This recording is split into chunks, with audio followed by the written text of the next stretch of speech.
I'm kind of sick of the D Wade tour. I'm kind of sick of the D Wade tour, man, because every city, there's like a jersey exchange. Now, San Antonio, so last night what I'm referring to is the Spurs gave him a signed Manu, Tony, and Tim jersey, I think it was. Mm-hmm. And okay, fine, cool. But like half these nights, you see him lining up and exchanging jerseys with some dude that's like as old as his son and doesn't even really know him. And it's just become a little bit too much for me. I call me a D Wade hater. I've been known to call him a little overrated. I think he was perfectly. Don't get me wrong. Like, he's a Hall of Fame player, but when people want to put him with Kobe and Jordan and stuff, I'm like, I don't know about that, bro. Mm-hmm. But I don't know. I've had enough. I think it should only be against significant other opponents, like guys that he knows. You can't just do it against like Mitchell Robinson and the Knicks. Like that shit's embarrassing, bro. I'm not saying he did that, but and then I guess I'm a little concerned, like what that opens up the door for moving forward. You know, like what it's going to get extreme. It's going to get carried away. Like when LeBron announces this is his final year, can you imagine? They're going to like have him carried out on a chair. And like it'll be way too much, bro.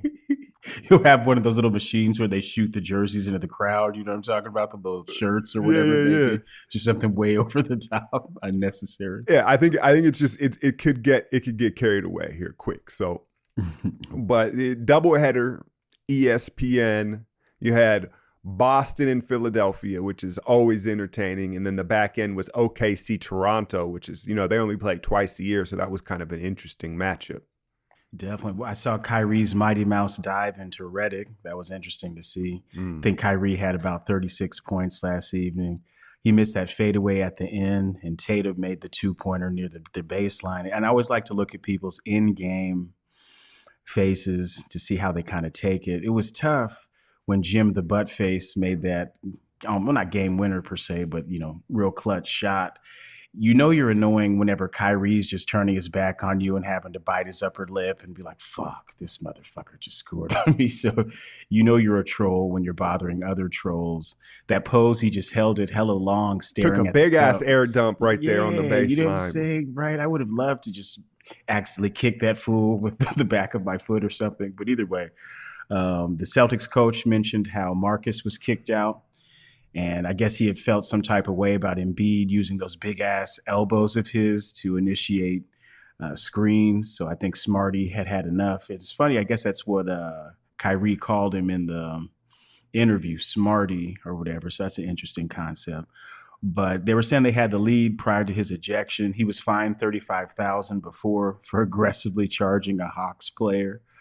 And he's got to keep it under control. His coach was saying, 3 to 4 times a year, Marcus is filled with fire. 3 to 4 times a year gets the best of him. So we'll take it. Yeah. The Embiid baited him, and I'm always with that. Really, when there's a line drawn, I mean, you have to. He cost his team because the Celtics were severely, I guess you could call them severely undermanned. No Gordon Hayward, and then they lost Smart, and then they lost Baines as well. Mm-hmm. But you could argue sometimes when that less is more with them when guys are forced into action. So I don't put that much on that. But when Embiid's doing extra shit, he's a master at that. He baited him into it, and then he took the big flop. And so, but Smart's that type of guy, and they definitely missed him down the stretch. Mm-hmm. What I thought was interesting. Well, first off, like, I'm going to back up here. Kyrie definitely went off, and you saw that. And there's a reason Boston. It's a bad matchup for Philly, in the sense that Ben Simmons, I mean, as dynamic as he is, he's 6'10". It's tough for him to stick Kyrie. Like, I think that's ultimately, and then you have, Brent Brown, like, he sounds like he should be cutting deli meats and running numbers in the local town. Like, I don't know about his strategy. Like, I think he's a good motivator. But strategically, and hey, maybe he's holding his hand for the playoffs. But what I noticed was, one, that's a tough ask for Ben Simmons. As athletic and as young as he is, Kyrie's as shifty as it gets. And Ben's 6'10", 230, 240. That's asking him a lot to stay with him. And they really don't have a smaller guard that they can put on him, because you look at Redick and the kid from Arizona. He's escaping me right now, but they don't have a guy to put on him. And then another thing is, while it may be admirable that Embiid is willing to switch out on Kyrie, which we saw repeatedly, he's a little too willing to do it. You feel me? Like Yes, you had highlighted something too about Steph, how he loves it when the big man from previous Clippers would come out on him. He would just shit on him and embarrass him all the time. Like basically how DeAndre, he yeah, just yeah, yes, DeAndre. yeah, how these big men, because everyone's, oh, what are you about to do, big man? You know what I'm saying? They talk shit to you and you have to prove to them you can hang, but you can't hang. You know Well, what I'm saying? It's almost like trying to cover a slot receiver and you're a linebacker. You can't cover this man. it's like he's trying to like honorably go out on his sword. It's like no, no, Okay. no, switch back or fight. Mm-hmm. Have someone fight over the screen. I think they were just Mm-hmm. too willing to switch everything. With Embiid, they need to protect him a little more on those switches. Let him stay in the paint. And I bring it back to Brent Brown and strategically. And then the other thing that I noticed is Embiid is trying to be the communicator in the back line of defense, the voice, because he is the best player on the team, and ideally you want him to be.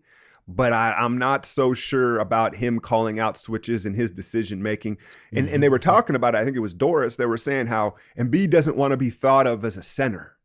He said he's a player, like blah, blah, blah. That's cool. That's cool. But like at the same time, it shows in his decision making because he'll call out switches where he takes the guard on the perimeter. And it's like, dude, you send Butler or somebody out there and you drop back. And so I think it's admirable. I think his heart's in the right place, but his decisions of trying to direct the switching and all that is problematic.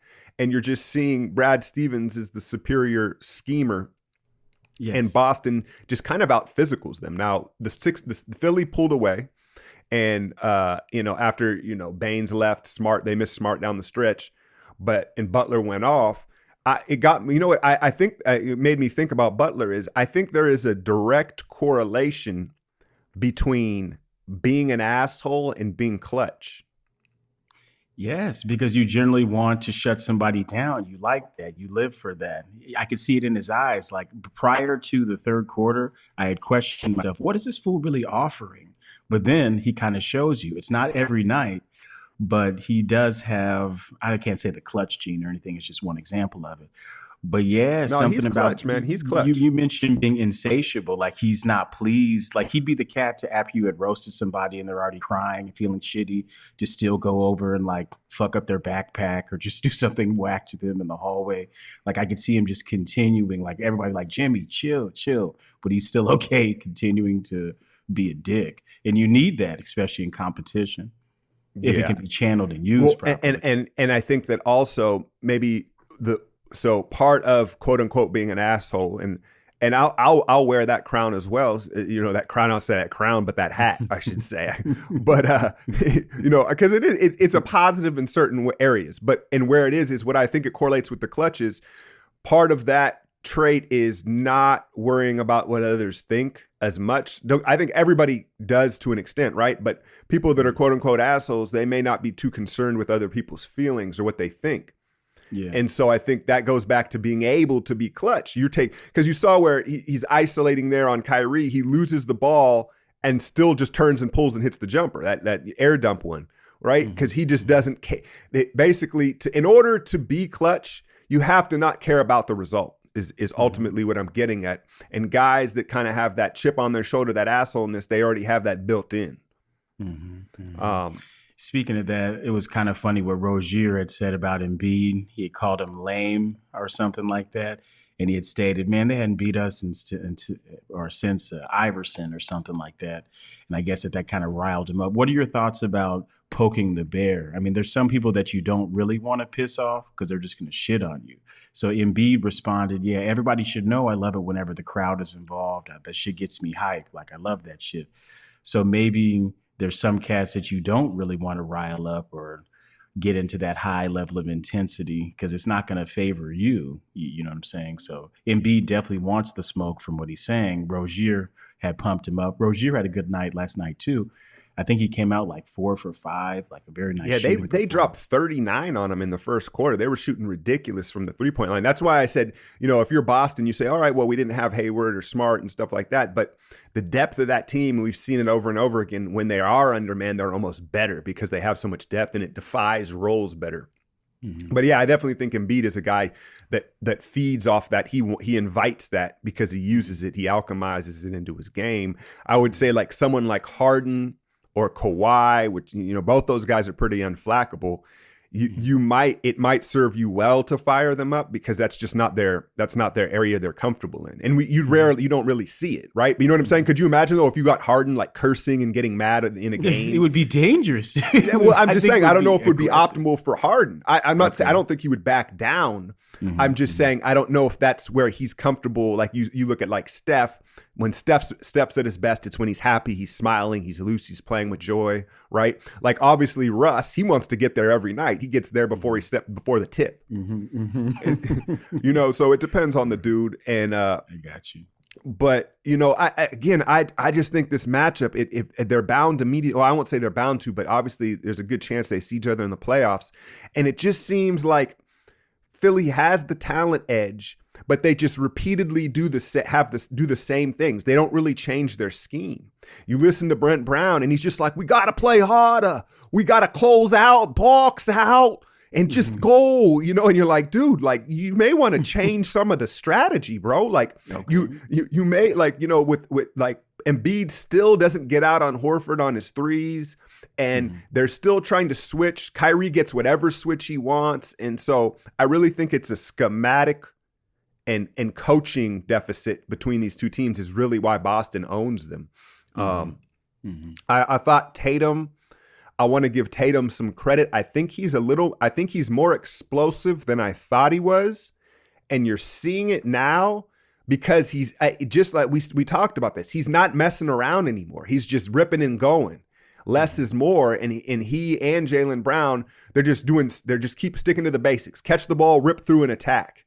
And so I don't think in the past it was like because I had commented like he's kind of weak. Like obviously he's only 20, but I meant like he's just not very explosive. He's smooth but not explosive, and he's looking more explosive now because he's decisive, and he's not kind of floating around. And I think that because here's the thing. I think Stevens, this is something that I wanted to bring up. This is an important topic because you talk about having the green light.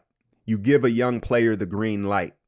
And Stevens, he's empowered these guys to an extent, right? Okay, everybody knows they can shoot. They have the quote unquote green light.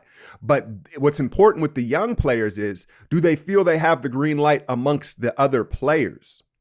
Okay. And so I think that's the root of some of these struggles with Boston is Tatum and some of these younger guys, they don't necessarily feel like they have the green light when Kyrie is on the floor or when Hayward's on the floor. And, I think it's getting better, but I think that's the root of it. The coach can green light you all the time, but if you've got your star vets on the floor and they don't really want you shooting that shit, then it's not a green light. Very interesting. It's almost like a yellow, and yellow, that's where most crashes take place. Is that, and shout out to anybody who had to go to that little bogus traffic survival school. Have you ever been to one of those? They're fucking No, terrible. man. Dude. I'm Oh yeah, you don't drive that much. But anyways, there's this thing called traffic survival school, coach, and people who run red lights or stop signs are sent there for 8 hours to listen to this horrible person. It's horrible. But anyways, you learn that the yellow light is the most dangerous because people are having to make that transient do I go or do I stay? If you just speed through a red light, you're probably better off than being at that yellow and being non-committal, which is kind of a strange thing. I'm not encouraging speeding through lights. I'm just saying the yellow light on any capacity is the most dangerous. That's fire right there. And that I love that, man. That's fire because that's exactly when Tatum's struggles this year, he's been caught on the yellow light. Mm-hmm. He's caught on the yellow light. And right now, last night, he looked like he had a green light for most of the night. And you saw him just be more decisive and explosive. Even after Kyrie, and it's funny that you noticed that because what I was going to say, but I wasn't going to bring it up because it seemed like just a split decision. But whenever Kyrie threw up that insane fadeaway towards the end, guess who made it right up under maybe 15 feet away? Tatum. Mhm. And I know that he was right there for the rebound, watching and everything. Let's reverse roles and say that they run something different and they kick it out. He might have made it. You know what I'm saying? So you're right. Like, we know there's 11 seconds left. Kyrie's going to have the ball in his hands, but that's not always the best choice. Yeah, I thought and that goes. We'll get into the second game. Because that second game got close. I don't know if you stayed up for that, but and it was interesting to Mhm. see the decision making in that. But you know what I also thought about with Kyrie? You got untucked Kyrie there when the jersey starts to come out the shorts. It sounded untucked Kyrie. I'm not sure I'm comfortable with that, but that's what people call it. But anyway, I was looking at his career numbers in some, and I had seen a stat the other night where it was like his first time in his career he's had 3 straight 30-point games or something like that, and Mm. I was like, that's kind of weird because Mhm. everybody thinks of him as such a great scorer, and it Mhm. got me to thinking and the one knock that you could have on there. I mean, there's other knocks, but one thing about Kyrie's game is he doesn't really get easy baskets like No. hard. If you look at all the prolific guys, Harden in particular, and even in Steph and all these guys that drop 50, 5-6 times a year, um, what they all have in common is about 10 of those points are just like easy cheap ones. Whether it's Mhm. drawing the foul or like they just walk right into an easy three, no moves. You know what I'm Mhm. saying? Mhm. Every basket that Kyrie gets is by like 5 or 6 dribbles, a crazy crossover, a spin, a fade, a hitting of the floor. And so, it's like a lot, dude. It's a lot. Yeah, And it's right. it's and the younger generation kids get enamored with it. It's entertaining, but even the numbers show you like he doesn't have these huge scoring outputs. Now you could say, oh, okay, he played with LeBron. He's playing on this deep Celtics team, but I'm just saying Mhm. he doesn't get enough easy baskets.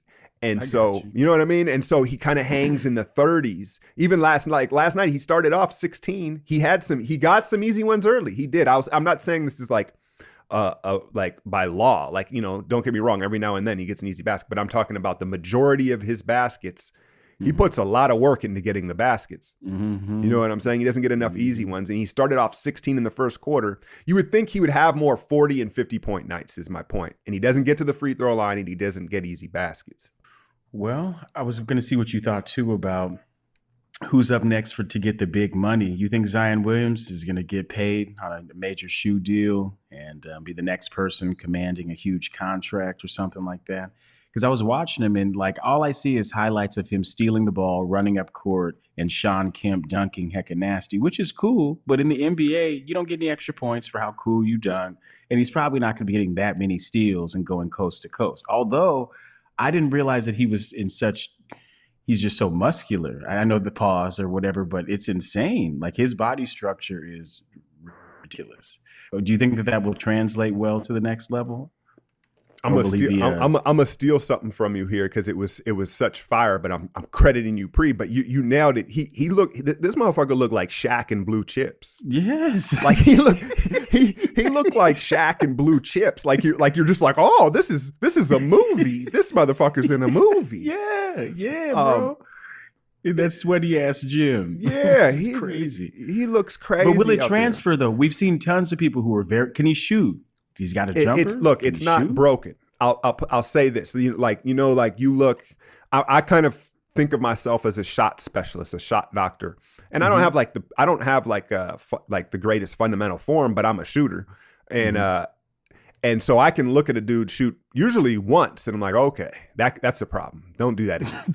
You know what I'm saying? And so it's not that, like it's not broken, but he definitely um it's and this is almost a good thing because like I watch him on his free throws and stuff like that, like there's not a glaring issue with his shot, right? Okay. If I have to critique it, I think it's somewhere in the release, like once it's like at chest level. Like there's some, Mm-hmm. he changes speeds. He almost rips it up to anyway. But he'll be able to shoot. It's not like broken. But Okay. what I do find interesting is that basically right now he still is kind of scoring crazy. Like the shots he makes in the paint in particular, you're like, I don't know if he's getting that off in the NBA. That's what I'm saying. I don't know if it transfers like that, not as easily as everybody's He saying. he just elevates and then he just like figures out in the air. Like he gives you the power, and the NBA has become such a speed and finesse game. Like he is. I just yeah, I don't know. I don't know about some of those baskets. He just turns. I don't know how much fundamentals are in his post game and his paint stuff. He just kind of elevates, shoulder charges, and finishes. Mm-hmm. And my concern, we've talked about it before, is my concern is his health. He's got to lean out, and then his competitive fire. Like he tries. We saw this with Blake Griffin coming out. Like my question will be is how long is he going to try to dunk everything? Because like some DeAndre Jordan or Steven Adams or one of these dudes, it's gonna not end well, and hopefully he learns his lesson and it doesn't cost him too much. Mm-hmm. Mm-hmm. I got you. That's kind of how I was feeling too. But yeah, he's gonna get some big money though.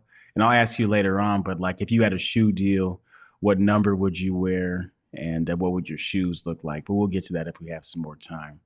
But yeah, it was kind of crazy, man. Did you get a chance to watch Toronto and OKC? Yeah, I recorded that one, and then it's so much more efficient on the DVR because I get through those commercials and the ESPN and all that, and it looked like it was going to be a blowout, but I'm glad I stuck through it.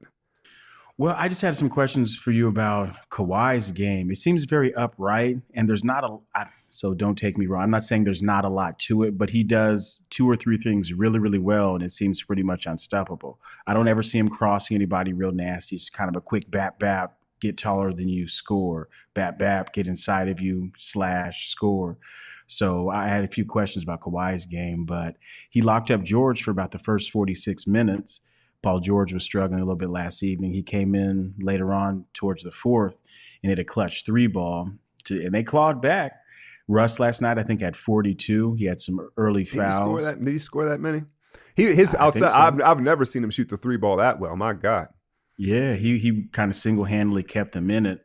I had an idea, too, about Nick Nurse. I guess he's got this elephant that he keeps in his draw office. Nick Nurse is like, you don't know about me, boy. So he whips out the elephant, and he's got this thing called the elephant in the room. Anytime there's a social beef on the team, he brings the elephant out, whether his draws or the actual mannequin that he has. And that's his way to talk about tough issues with people. So that's kind of an interesting concept. A coach that has a prop, and he pulls out the elephant, and he's like, all right, be descriptive. You say you don't like this fool's breath. You're tired of this fool being next to you in the showers. This dude got with your girl. So he uses a prop to actually process some of the social stuff in the locker room. Russ had some early fouls, but came out with 42. Schroeder looks like Schmurder. I think he could really double time as in the Bobby Schmurder video if he needed to once he's shmoney dancing. Schroeder's like his physical attributes and talent, like he could be a top 5 guard in the league. You think so? He won't be. He's not. Okay. He won't be. I'm just saying, like attributes, like quickness, handle. Doesn't get tired. Shoots enough. Yeah, like just everything. His profile. But for whatever reason, Atlanta kind of gave him the keys for a while there, and it just didn't happen for him. But he has everything as far as that goes. And I think it's an ideal role for him, a third guard. I think he's the next Lou Will. In that sense of the next. I think he can win multiple 6 men of the year. Is what I'm getting at. Nice. What were your takeaways? What'd you see? First off, man, I know this. I've been clowning a little bit here, because I like this format. I like the pod where I can kind of just, unleash. I need my damn sound effect board back. But this nigga OG Anunoby's extra medium shorts, bro. This fool was like trying to show his bubble butt. Like what? This shit was just. It was way too much, bro. Like I was like, come on, man. He's got like the legs like cocoa buttered up. Like, what is this fool doing, man? It was too much, man. I know people are gonna say, "Oh, how, man? That's gay." What you? I'm just saying, bro. Like, what was it? What is it about, dude? To me, it's one of those like broken window theories. Like, it's like you really spending this much time getting the shorts twice as small as your entire team. And then like lathering your legs with Jergens before you come out to play. Like, come on, man. Come on, dude. Like, anyway. But yeah, back to Kawhi. His he's gotten much better at ISO, or at least we see more of his ISO game than we did in San Antonio. And his kind of ISO size up move, it's like a fucking robot. It's like bah, bah, bah, bah, bah. That when he does that between the leg ISO move, it's like he turns into a robot. Bah, bah, bah, bah, bah. And then he pulls the trigger, and it's effective, man, because it's like I can't kill or criticize Kyrie and some of these younger dudes where they do too much. Kawhi is who people should be modeling their game after. Now, his attributes are freakish. There's some of the things you're just not going to be able to do, but just even the way he attacks offensively, if you're a longer athlete, I mean, that's the model. He does you're right, though. There's a stiffness to it. There's a roboticness to his attack, but it's efficient and fluid. He's very strong, too. Someone had made the comment, if Westbrook was more consistent and PG steps up, they're almost near impossible to beat. What do you think about that? If Westbrook's on top of his game and PG's on top of his game, I don't know if they're unstoppable. Yeah, no, I think obviously if any team's two best players are on top of their game, that's optimal. But the question will be is like the Schroeders and Ferguson played well. It's like those other guys. Grant played well. I thought, they have to match these because Toronto really they pulled ahead. The transition defense was just terrible. And again, I go back to I think Brent Brown and Billy Donovan are two coaches that they're NBA coaches, but when you get to the elite level and you want to be a contender, you really have to be advanced in schemes and changing things. And I don't see them change a whole lot of things. But they're getting killed in transition, and Toronto was just raining threes. Do they really miss? I'm not going to act like I've seen enough of Toronto, but I know Kyle was out, but I don't know how much they miss when Van Vliet's in there. Yeah, exactly. I'm glad you brought that up. I was reading some stuff stating that Van Vliet, it might be better as a starter. He's had a long history, and granted, it sounds like heresy to think, take Lowry out and let Van Vliet get it in. But he's missed your fourth quarter on a lot of levels. He comes through in the clutch. He single-handedly kept them in it too. So also interesting, they call him Spicy P. I think he's, the most improved Siakam or whatever. I don't know how he got that nickname, but Spicy P, 33 points, 13 rebounds. Siakam came through nicely. He was dominant. I want to backtrack to Van Vliet a little bit. Like Lowry, I know Lowry has the juice. Like Lowry, I get he's kind of the emotional leader, so I understand some of the intangibles that he brings. But yeah, at this point in their careers, Van Vliet, the younger, more athletic guy, they're both undersized. But I was talking about shooting a second ago about you just need to see one. Van Vliet's one of those guys where you see one, you're like, oh, he's going to hit that all night. It's so compact and efficient and textbook the shot. You know what I mean? You see him pull it and you're like, oh shit, I'm gonna have to get up on that. Right. So I think he's the more consistent shooter. Lowry's very streaky from three. And they're both undersized, but they're both feisty, like kind of fire hydrant guys. But Siakam, man, first off, who is it Mark Jones? Whoever was calling that game, I get a kick out of him and his little flavor he tries to put on shit. But Siakam, you notice they're letting him handle the ball a lot. That also kind of negates Lowry and allows because Van Vliet kind of is a combo guard, even though he's like barely 6 foot, because he can space. He's comfortable playing without the ball. And you saw them let Siakam handle the ball, and it kind of made me think like, this is Draymond 2.0, because he's quietly kind of become their best defender. They let Kawhi chill because they're so worried about his decision. And Kawhi will lock down when push comes to sub. You saw that late in overtime on Russ, but Siakam, you can argue, is going to be their best defender, and now he likes to grab the rebound and push in transition, much like a Draymond does. But he has twice the talent and half the intangibles of Draymond, is how I would put it.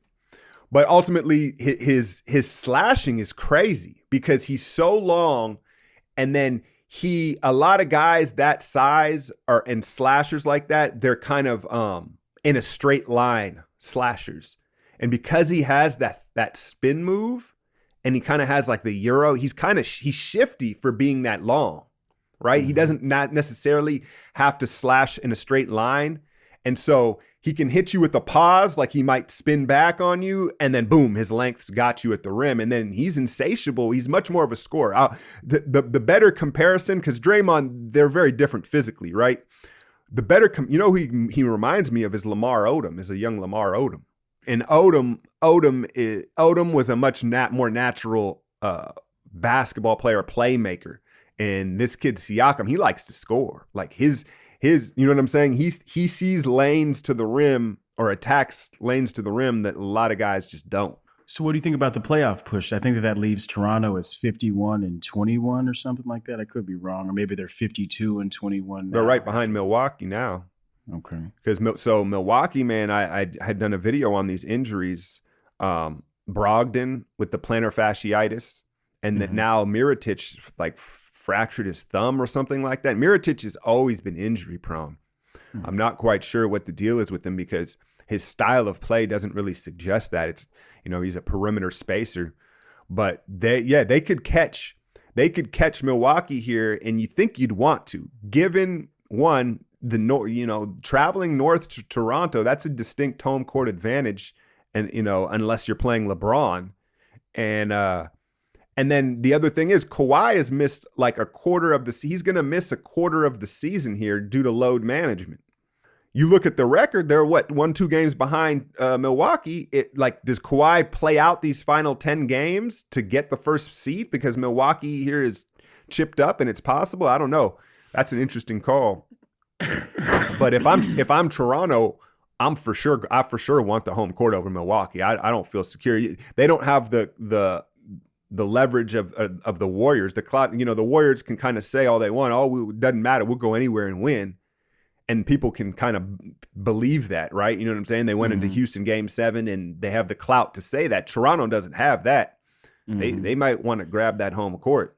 Exactly, man. Especially now, y'all been getting your tails kicked by LeBron all these years, and this is your chance. Y'all better do everything you can to come through because you won't have that same old excuse of, he was around. This could be simply on you if you don't come through.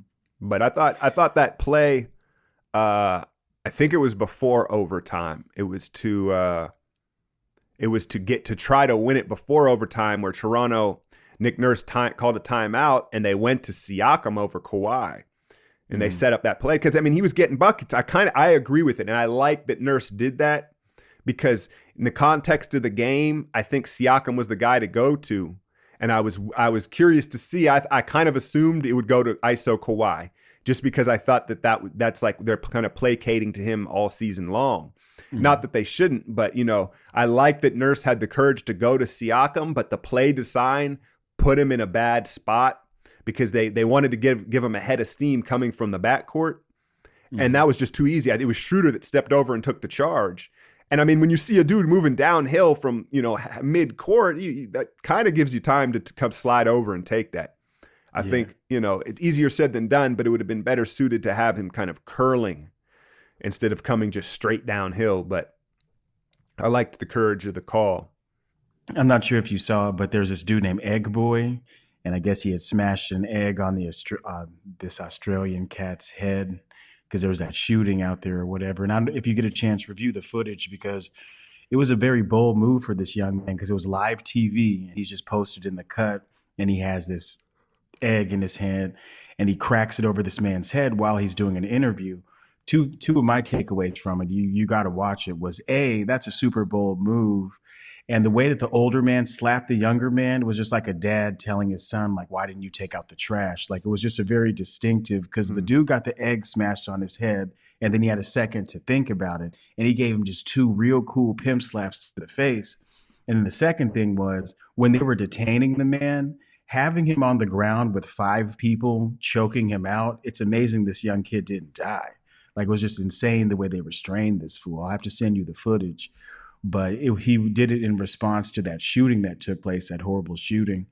So it was just a bold move. I don't know what's happening out in Australia, but here in the States, I think that young man might have gotten shot. Like, you can't just go up to a public official and break a egg over their head on live TV. So whoever this dude was that got the egg broken on his head was a G, because he kind of paused, was like, okay, I'm a public official. This is some random no name. Nah, fuck it. Then he just slaps him like 2 times hella cool. He gets tackled. He's detained. Those situations are always real crazy. It just takes a lot of balls. Like, I'm not going up against a public official and doing shit. I'm not going to a rally. I'm not doing nothing. Like, Yeah.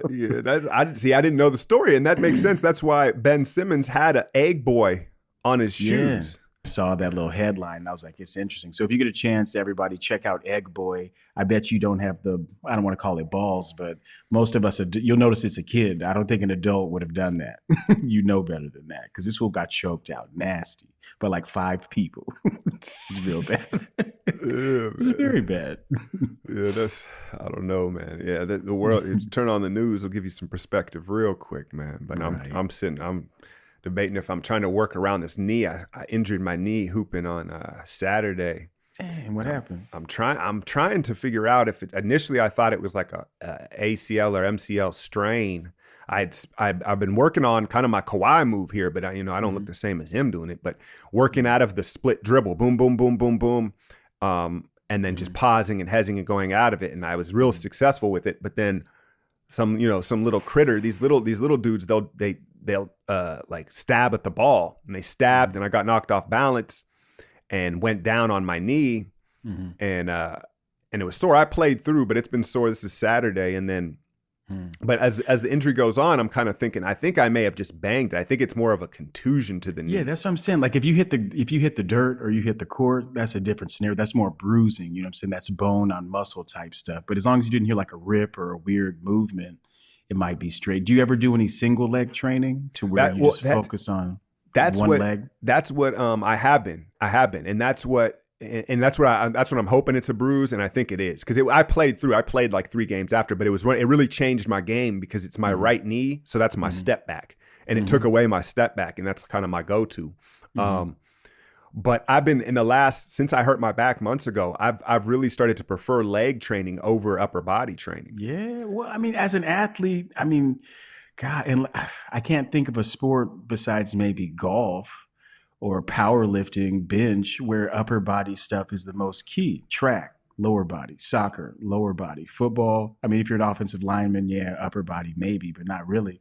Hoops, I don't know nothing about it. You really don't want to be too big. Yeah, it's core posterior chain. And then for me, like it's relative to what your goals are, but for me, and it's probably from years and years of focusing on like the, kind of the bodybuilding muscles. Like I like if I get a quick push up, pull up, pump, and like just a couple, like my upper body stays muscular pretty easily just from my build. And so I've been focusing on that. I've been doing a lot of single stuff.